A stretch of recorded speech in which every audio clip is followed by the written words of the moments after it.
Excuse me? Okay. Ayun na nga. So, kung nandito ka at naklik mo yung video na to dahil sinearch mo yung best camera at nakita mo sa Lazada, kasi di ba may ranking yun, yung best number 1 shit something. So, yung, well, based sa pagkaka-search ko, yung best camera as of this recording is ito. Bakit? Pinakamura kasi siguro, feeling ko. Pero testing natin, open na muna natin kung quality naman ba. Nabili natin to ng roughly around 200. Ganun din presyo niya sa Shopee, pero mas mura kasi sa Lazada ng mga more or less mga 20 pesos. So, di doon na natin binili. Ayan. Yan. Okay, so 300 pala. 329 pero nakuha natin 299. Nakatipid tayo ng 20 pesos pero okay. I doubt na maganda yung quality pero sige, testing na rin natin. Oh? Pati ba yung tsura dun sa ano? Wait. Or baka ganito lang yung box. Duda lang ako sa box pero yan. Thumbnail muna natin yan. Babam! Okay. Duda lang ako sa itsura ng box, pero V30 Pro dapat to, di ba? Ito nyo. Ayun o. V30 Pro. Kasi dalawang klase to. Pagka pumunta ka dito, wait.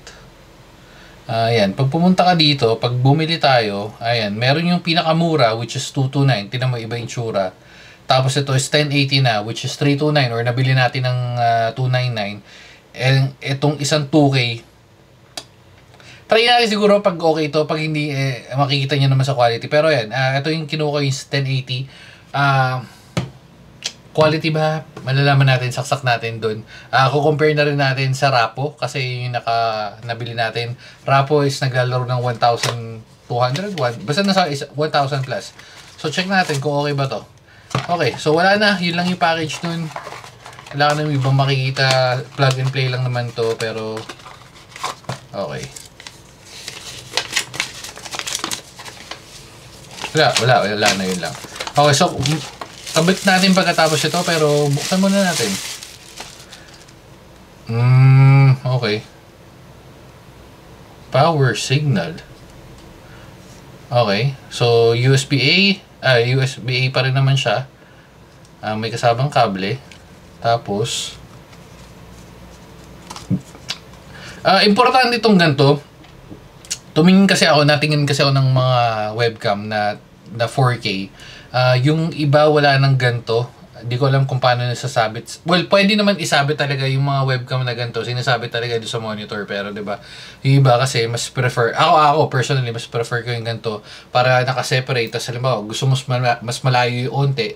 Pero kung gusto mo yung tapatan, well, okay yung ganun. Pero eto, may option siya na nakasabit sa monitor na nagganyan, or pwede mo siyang i-mount.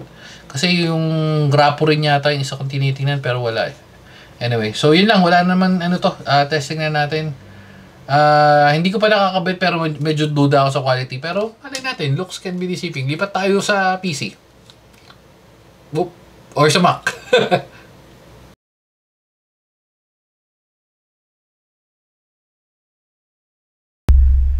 Walang boses. So, eto may boses na yun ngayon. Hindi pala naka-on yung mic natin. So, going back, ito yung camera. So, ngayon recording tayo or gamit nating camera is yung tapo. Tanggalin ko lang to. Yung tali. Okay. So, plug and play. Lagay natin. Gamit ko yung dito, OBS for recording. I don't think magbabother naman yun. So, salpak natin to dito. Yeah. Okay. Ayaw. So, mas malapit to sa akin. Pero, check natin lagay natin. Add video capture. Detected ba? Web camera. Boom! Takte, ang lapit din. Ang lapit, 1080. May ilaw siya na... Ito, pakita ko sa inyo. Lipat tayo ng camera. Lipat tayo ng camera. Paano ba lipat? Yan. Lipat tayo. Pakita ko sa inyo. Ito yung camera. Ayun, may ilaw siya na red tsaka green. Ang lapit nito. Okay lang to kung tutukan, pero... Boom! Takte. Try natin side by side. Side by side. Ang may... Malaking difference mo eh. You know.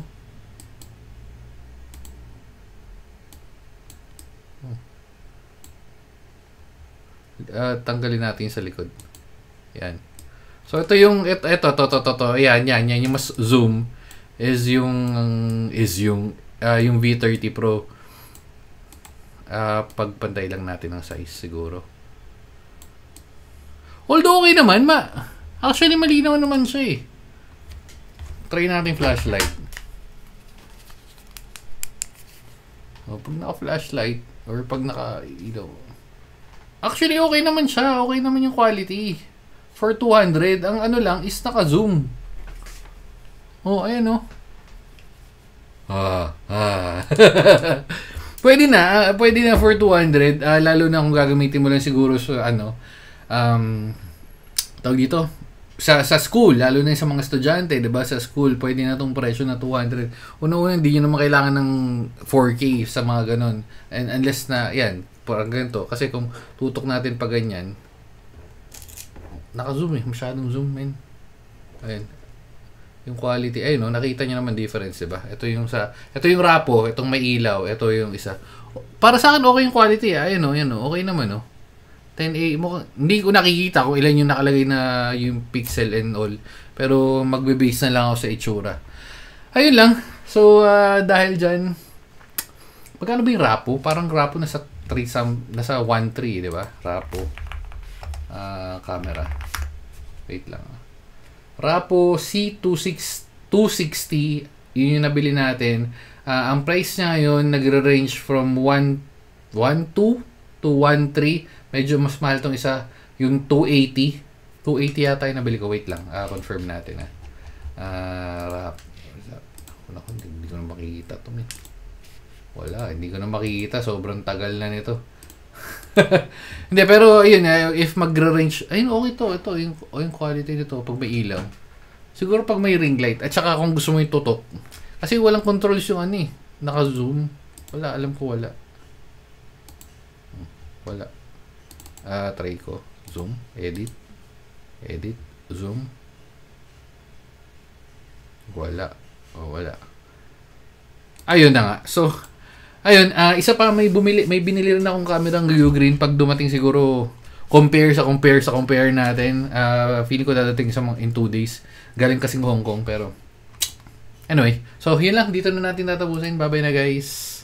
So magrarapo ka ba? Gusto mo ng mas malaki yung nakikita sa background or okay na sa'yo yung yung cutie lang?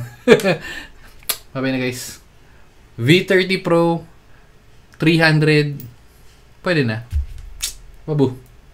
Ay, dalaw-dalaw tinatakpan ba? Babu.